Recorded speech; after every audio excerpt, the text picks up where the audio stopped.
Chapter 9. Raja Vidya, Raja Guhya Yoga, the Yoga of Royal Knowledge and Royal Secret. If Chapter 8 revealed the mystery of death and the eternal destiny of the soul, Chapter 9 now takes us even deeper, into the heart of divine intimacy. Here Krishna offers what he calls the royal knowledge, the highest wisdom, and the royal secret hidden from ordinary eyes, yet simple for the faithful heart. This is not philosophy for debate, but truth for transformation. Arjuna will now hear directly of Krishna's all-pervading presence, his personal love for devotees, and the secret that devotion surpasses ritual, wealth, and intellectual effort.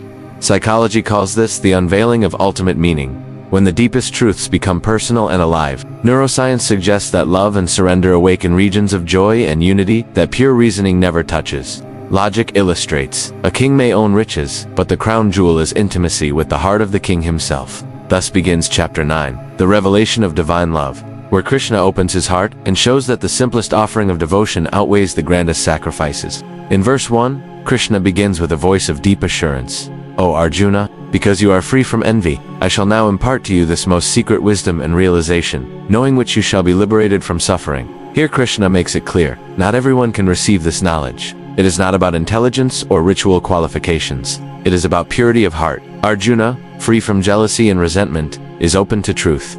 Psychology calls this readiness of the mind. When trust and humility remove inner resistance, learning flows deeply. Neuroscience confirms that a receptive, non-defensive mind creates stronger pathways of memory and transformation.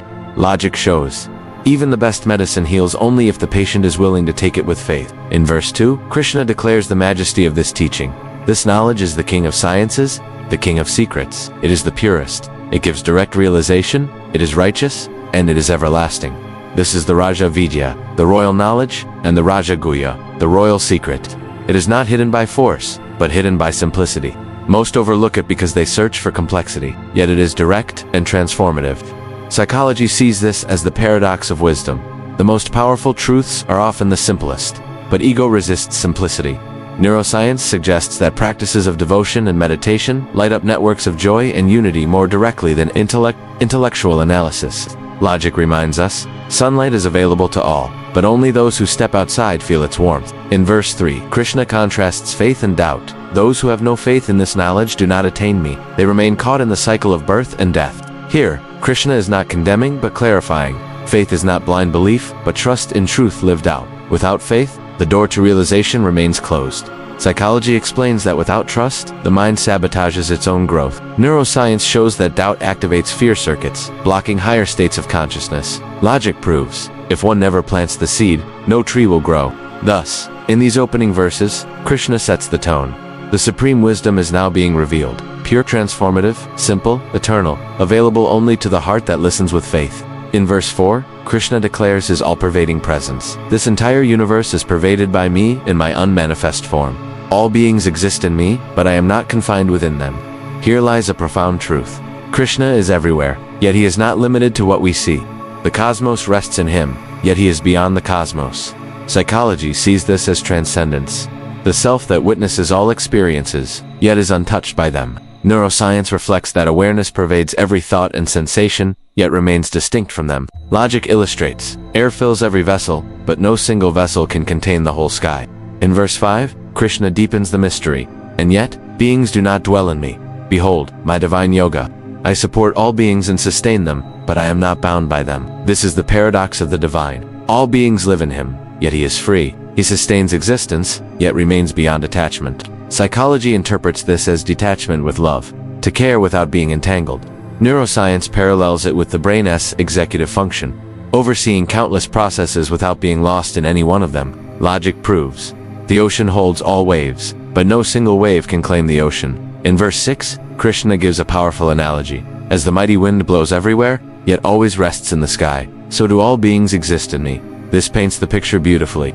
Beings move through life like winds, restless and varied, but all within the vast sky of the divine. Psychology calls this grounding. The soul finds stability only by realizing its background in the eternal. Neuroscience observes that when consciousness expands, fleeting experiences are seen as passing clouds against a still awareness. Logic clarifies.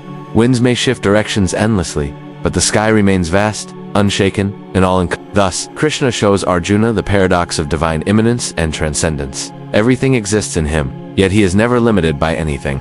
In verse 7, Krishna declares, At the end of a cosmic cycle, all beings merge into my material nature. At the beginning of the next cycle, I manifest them again.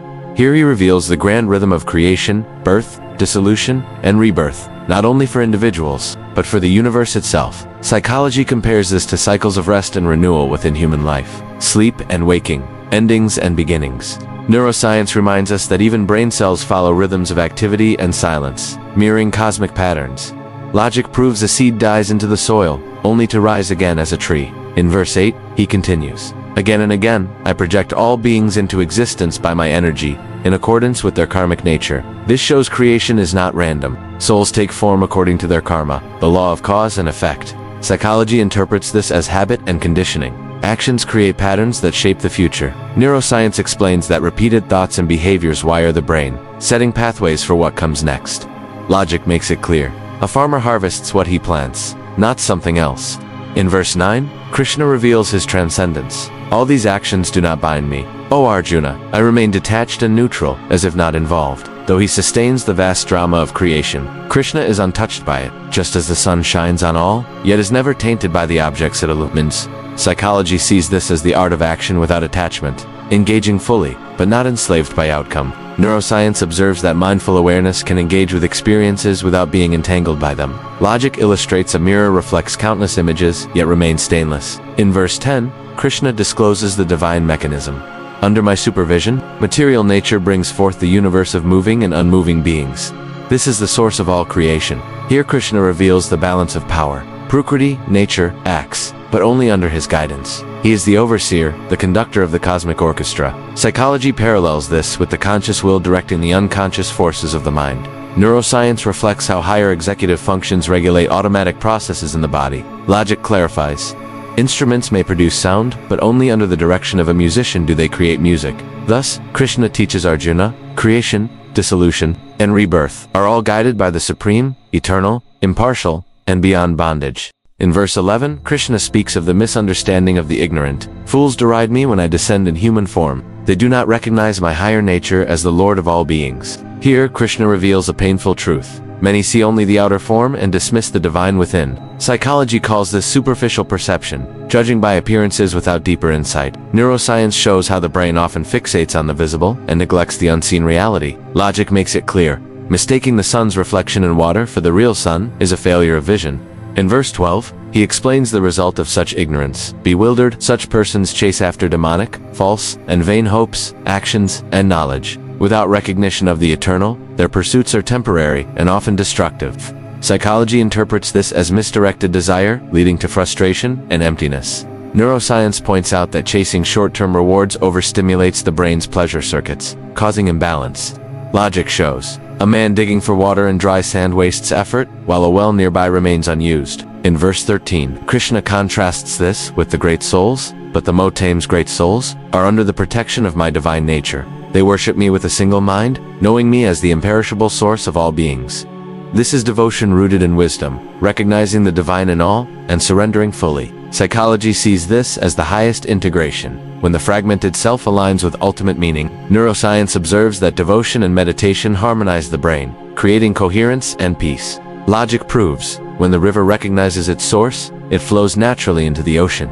In verse 14, Krishna describes their devotion, constantly chanting my glories, striving with determination, and bowing down in devotion. These great souls worship me with steadfastness. Their life becomes worship, their breath a hymn, their action a service.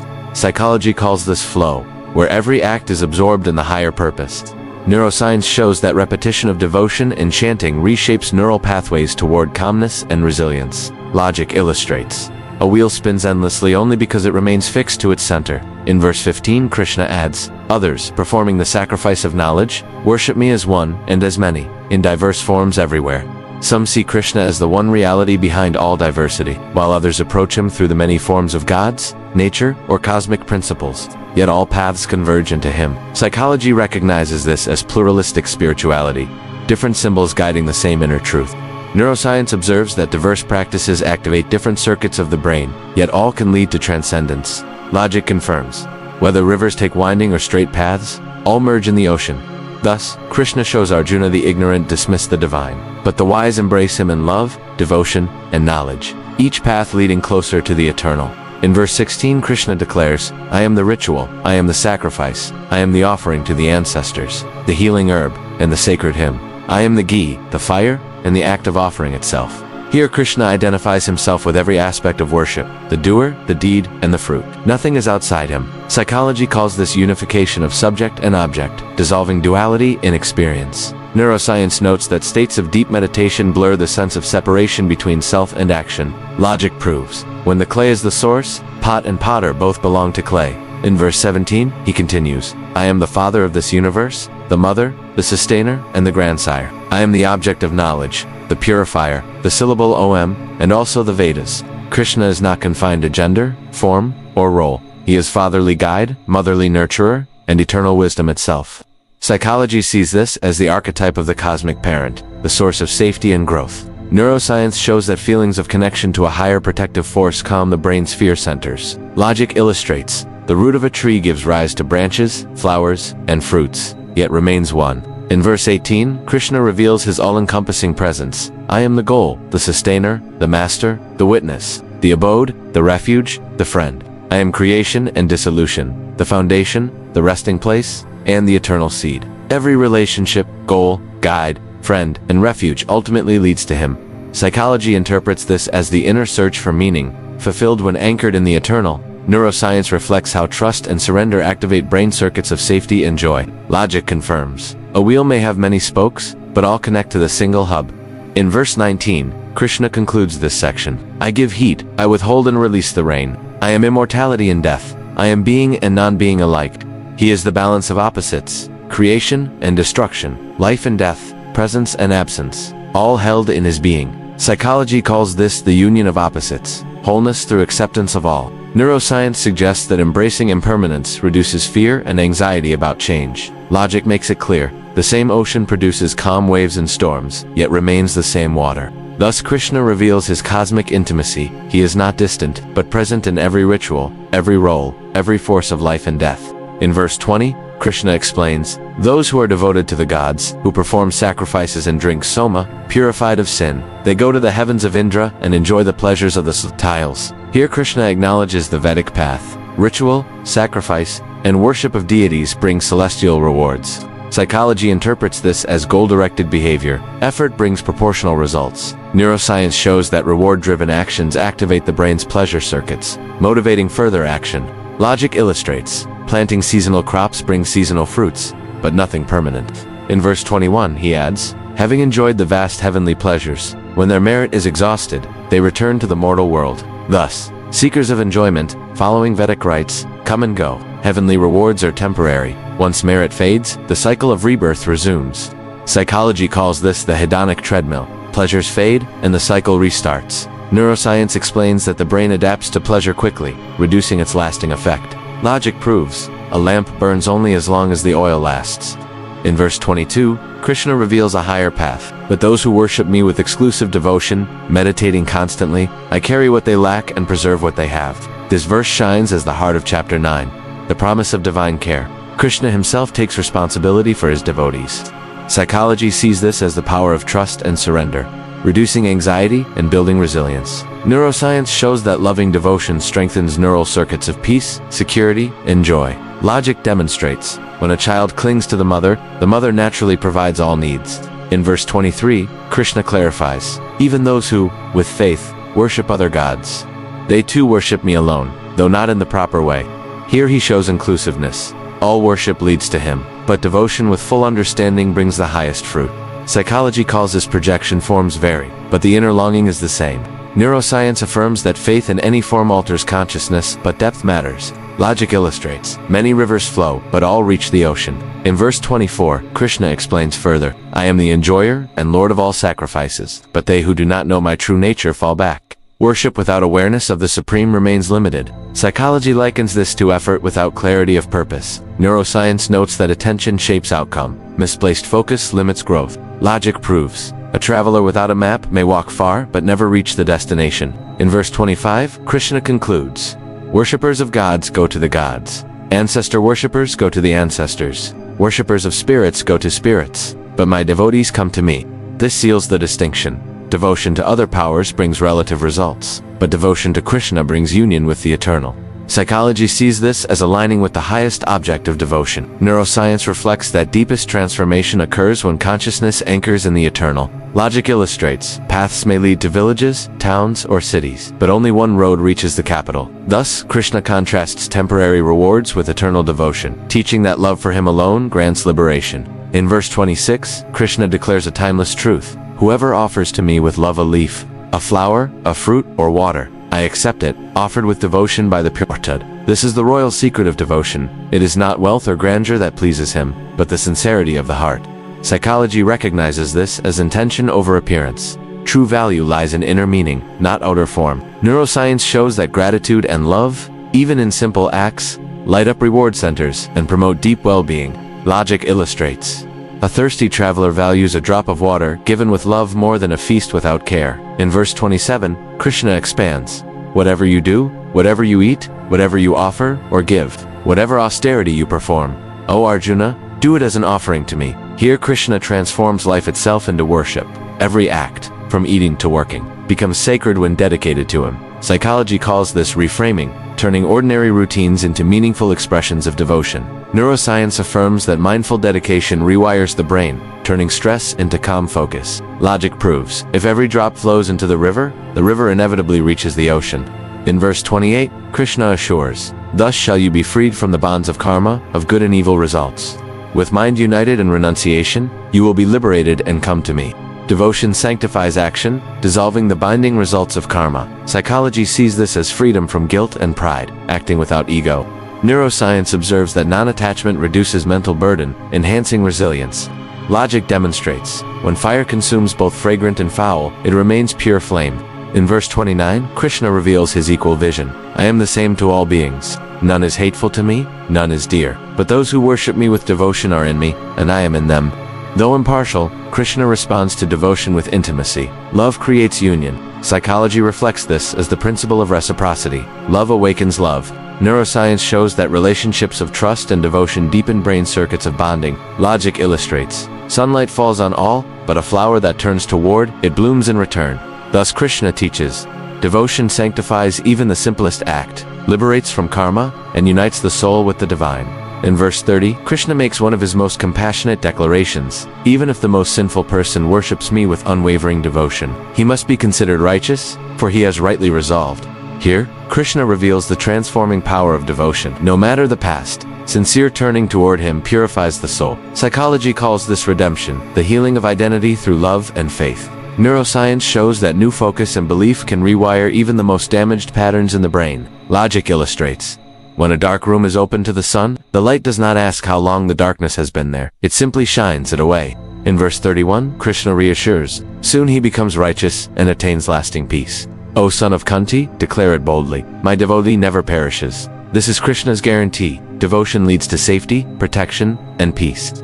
Psychology interprets this as trust in a secure relationship, which heals anxiety and fear. Neuroscience affirms that confidence in divine support activates resilience and calm pathways in the brain. Logic confirms, a ship guided by a sure captain will reach the shore, no matter how stormy the sea. In verse 32, Krishna extends this grace universally. Those who take refuge in me, women, merchants, laborers, or those of lowly birth, all attain the supreme goal. Spiritual access is not restricted by social status, gender, or position. Devotion alone is the path. Psychology sees this as radical inclusivity. All humans are worthy of love and transformation.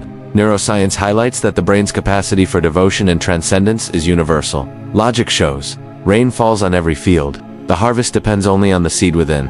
In verse 33, Krishna addresses Arjuna directly, how much more so the righteous Brahmins and devoted royal sages. Having come into this impermanent world of suffering, engage in devotion to me. If even those considered lowly attain him, then surely those already walking a noble path must do so. Krishna reminds Arjuna that life is short and fragile. Devotion is the most certain path. And finally, in verse 34, Krishna summarizes the royal secret. Fix your mind on me. Be devoted to me. Worship me. Bow to me. Thus united with me, you shall surely come to me. This is the essence of Raja Vidya, the royal knowledge. Wholehearted devotion unites the soul with the supreme. Psychology calls this ultimate focus, love directing all thought and will. Neuroscience shows that deep devotion stabilizes and harmonizes the brain, creating lasting joy. Logic affirms, When a river surrenders completely to its flow, it inevitably merges into the ocean. Thus ends chapter 9. The revelation of divine love, inclusivity, and the royal secret, that devotion alone is enough to reach the supreme.